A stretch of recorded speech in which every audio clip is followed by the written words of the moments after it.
91% जो है लोगों का कहना यह है कि आज अगर चुनाव हो जाए तो बीजेपी निश्चित रूप से हारेगी, बीजेपी को वोट नहीं देंगे। ऐसे कुछ भी कर ले बीजेपी, उत्तर प्रदेश को हारेगी और बुरी तरह से हारेगी, जमानत जब्त होगी, 50 सीटों से ज्यादा बीजेपी जीत नहीं पाएगी। आप अबे मोदी से तो जो है अच्छा शासन चलाने वाले कितने लोग हैं, किसी भी व्यक्ति को, मैं कह रहा हूं देश में से किसी व्यक्ति को उठा के आप प्रधानमंत्री की सीट पर बैठा दिए, मोदी से ज्यादा बढ़िया तो वो चला लेगा शासन जो है। गिनती के 5 काम बताओ आप, गिनती के 5 काम जो आपने उत्तर प्रदेश की जनता की भलाई के लिए क्या हो। नंगा चेहरा पूरी प्रदेश ने, पूरी दुनिया ने देखा है उत्तर प्रदेश का। तो जिस व्यक्ति की नीति ही एनकाउंटर पर टिकी हो वो शासन नहीं होता, वो गुंडागर्दी होती है, शासन नहीं होता है। मेरा अपना मानना यह है कि उत्तर प्रदेश के चुनाव में या 5 राज्यों के चुनाव जो इस बार 2022 में होंगे, उसमें बीजेपी को प्रचार करते समय गांव-गांव जाने में बहुत दिक्कत होगी, लोग बड़ा जबरदस्त विरोध करेंगे, मुझे इसका पक्का विश्वास है। तो इन सारी चीजों को देखते हुए जब जमीन पूरी तरह से हिल चुकी है, इसके विषय में मैं आपको थोड़ा सा उदाहरण बताऊं। एक अमेरिकन कंपनी मॉर्निंग इंस्टेंट वगैरह करके मॉर्निंग उसमें है, जो उसने सर्वे किया, उसी सर्वे में जो है मोदी की जो पॉपुलैरिटी है वो पॉपुलैरिटी 87% से गिर के नीचे 64% पे आ गई, 62-64% पे आ गई।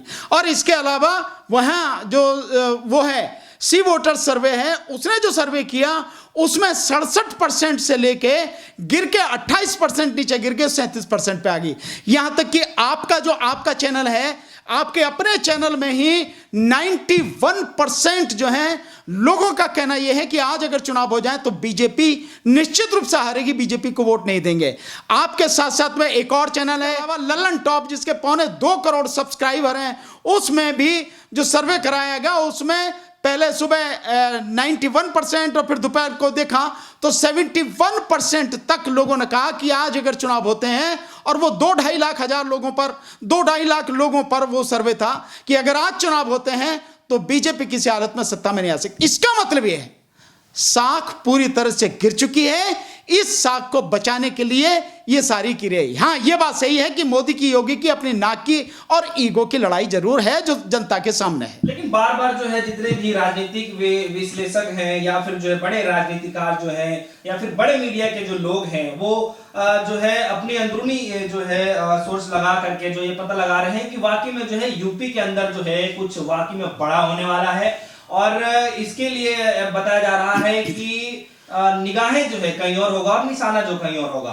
क्या आपको ऐसा लगता है? नहीं, देखिए, मुझे जो जहां तक मुझे पता लग रही है, सारे सोर्सों से मैं जो कैलकुलेट कर रहा हूं, ये बात पक्की हो गई है कि मोदी इसको, योगी को नहीं हटाया जाएगा, ये बिल्कुल कंफर्म है। हाँ, ये अलग बात है कि इसमें जो है जिन लोगों को शामिल करने की बात की जा रही है, मंत्रिमंडल में कुछ लोगों को शामिल करने की, जैसे अरविंद कुमार शर्मा को शामिल करने की बात की जा रही है, क्योंकि मोदी और अमित शाह उसके माध्यम से, अरविंद कुमार शर्मा के माध्यम से उन पर कंट्रोल रखना चाहते हैं और जो वहां करना चाहते हैं वो कर सकें, उसको उसमें लाने की कोशिश हो रही है। और दूसरी जो ये कोशिश हो रही है कि यहाँ पे ये जो जतिन प्रसाद को जो लाया गया है और ब्राह्मण वोटों को जो साधने की कोशिश की गई है। लेकिन एक बड़ी मजेदार बात है कि एक मैं सुन रहा था, वो पुष्पा जी जो आती हैं, उनका एक बड़ा जबरदस्त एक वो था 3 मिनट का, वो कह रहे हैं कि खाली डिब्बे के इनको यहाँ रखो, यहाँ रखो, यहाँ रखो, खाली डिब्बों को, वो कह रहे हैं हटा के बाहर करो इन खाली डिब्बों को।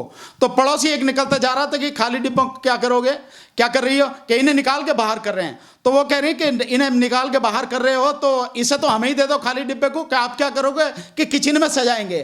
तो किचन में सजाने के लिए जो खाली डब्बे बीजेपी इकट्ठा कर रही है और जो एक अपनी रणनीति के तहत चुनाव से, किसी भी प्रदेश के चुनाव से पहले दूसरी पार्टी के नेताओं को लाके ये दिखाना चाहती है कि नहीं, बीजेपी की साख बरकरार है, बीजेपी की जो लीडरशिप है उस पर कहीं कोई क्वेश्चन मार्क नहीं है और आने वाले समय में भी बीजेपी मजबूत होगी। जैसा आपने पश्चिम बंगाल में देखा, चाहे वहां से कोई भी हो, कितने ही लोगों को शुभेंदु अधिकारी और कितने लोग आए जो अब फिर वापस हो रहे हैं। इस तरह से जो है उसकी रणनीति का हिस्सा है। लेकिन जतिन प्रसाद का लाना, जो व्यक्ति अभी इस अपने पंचायत चुनाव में अपने परिवार के व्यक्ति को प्रधानी का चुनाव नहीं जिता सका, वो बीजेपी की क्या मदद कर पाएगा, ये सब देखने की बात। लेकिन सर, सवाल यहाँ पर यह है कि जतिन प्रसाद की आप बात कर रहे हैं, तो एक बड़ा वर्ग जो जिसकी 12% से ज्यादा आबादी जो है ब्राह्मण समाज की, वो भी जो है उनके साथ मिलता हुआ नजर आ रहा है। तो क्या आपको नहीं लगता है कि आने वाले समय में जो है एक बड़ा तरीके से तैयारी करने की चला रही है अभियान? उत्तर प्रदेश में ब्राह्मण समाज की मात्र 8% के लगभग आबादी है। एक तो स्थिति है। दूसरा, जतिन प्रसाद को लाके ब्राह्मणों को साधने की जो कोशिश है, जो व्यक्ति, मैंने फिर कहा, उसे दोहरा रहा हूं, अपने परिवार के व्यक्ति को प्रधानी का चुनाव नहीं जिता सका, जो 3-3 बार खुद चुनाव हारा है, वो व्यक्ति बीजेपी को कहां से ब्राह्मण लॉबी को लाकर इकट्ठा कर देगा। दूसरी बात, अभी तक एक बड़ी मजेदार बात है, पर क्या करें, राजनीति का ये नंगा नाच हर जगह होता ही रहता। अभी तक वो इस बात को लेके इसी योगी सरकार के खिलाफ लगातार बोलते रहे जतिन प्रसाद, और अब उसी में शामिल हो गए और अब अभूतपूर्व नेता बता रहे हैं मोदी को। तो ये जो स्थिति है, ये जो चापलूसी की और ये स्वार्थ वाली जो राजनीति है, इसके विषय पे कुछ भी कहने से कोई फायदा नहीं है। दूसरी बात यह है कि उत्तर प्रदेश में वो किसी से छुपा नहीं है। आप कितनी भी कोशिश कर लो, चाहे आपने लाशों के ऊपर से रामनामी चादर हटा के फेंक दी, चाहे उनके ऊपर रेत डाल के आपने उनको ढक दिया, चाहे आपने उनकी गिनती सही नहीं बताई, लेकिन किसी से छुपा नहीं कि गंगा में अभूतपूर्व रूप से जो इस बार नजारा पूरी दुनिया ने देखा, आप उसे छुपा नहीं सकते। लोगों की मेमोरी, लोगों की याददाश्त इतनी कमजोर भी नहीं है, लोग इतने बेगैरत भी नहीं है कि वो अपने स्वाभिमान को पूरी तरह से मिट्टी में मिला दें और मिट्टी में मिला के जो है बीजेपी को वोट दें। इस बात को समझे नहीं। हर गांव से जब व्यक्ति मरा है, इतनी बुरी हालत है, एक एक गांव से 3-3, 4-4, एक एक परिवार में इतने लोग मरे हैं, और कोई गांव ऐसा छूटा नहीं। और 1 लाख गांव उत्तर प्रदेश में है। उत्तर प्रदेश की जनता भूलेगी नहीं, और शहर की जनता विशेषकर नहीं भूलेगी पूरे प्रदेश में, जिसने बेड को लेकर, ऑक्सीजन को लेकर, दवाई को लेकर, अस्पताल को लेकर, आईसीयू बेड को लेकर, ये सारी जो चीजें हैं, वेंटिलेटर को लेकर जो दुख भोगा है, और जो लोग 3 व्हीलर में ही या अस्पताल की डोड़ी पर ही मर गए या अस्पताल में खड़ी कार में ही ऑक्सीजन के लिए मर गए, वो इसको भूलेंगे नहीं। तो इस सब के हेर फेर करने से, योगी के नेतृत्व में चुनाव लड़ने से और कोई नेतृत्व बदलने से, कुछ भी कर ले बीजेपी, उत्तर प्रदेश को हारेगी और बुरी तरह से हारेगी। जमानत जब्त होगी, 50 सीटों से ज्यादा बीजेपी जीत नहीं पाएगी, आप लिख लेना। लेकिन केशव प्रसाद मौर्य जी का ये कहना है कि आने वाले विधानसभा चुनाव में जो सन 2022 का चुनाव है, उसमें करीब 300 से ज्यादा सीटें जीतने वाले हैं। केशव प्रसाद मौर्य, जिसका अपना ही कोई ठिकाना नहीं है, जो केशव प्रसाद मौर्य की पार्टी में नहीं कुछ सुनी जा रही, और वो अपने आप को बता रहे हैं कि रूठे हुए हैं केशव प्रसाद मौर्य, उन मौर्य की बात कर रहे हो आप।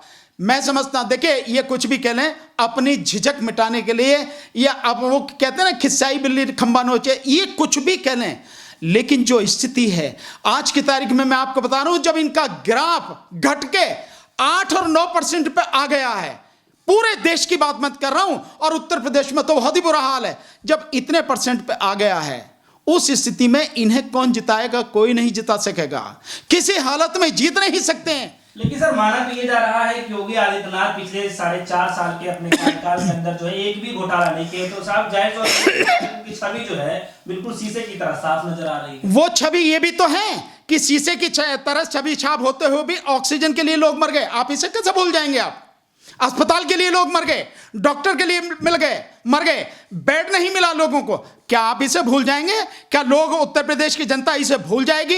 इस सब को पूरी तरह से भुलाकर बीजेपी को वोट देगी?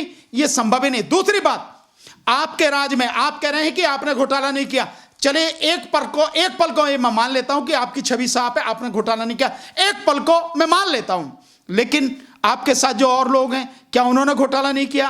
क्या सड़क बन रही है तो उसमें घोटाला नहीं हो रहा है? क्या और जो सारे काम हो रहे हैं, क्या उनमें घोटाला नहीं हो रहा है?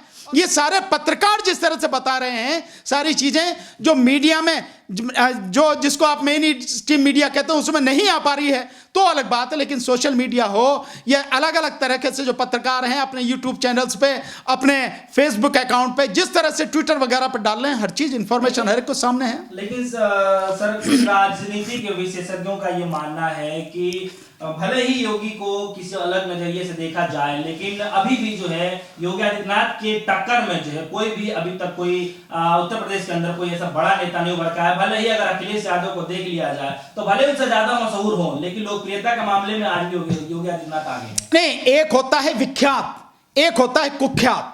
दोनों तरह की स्थिति है।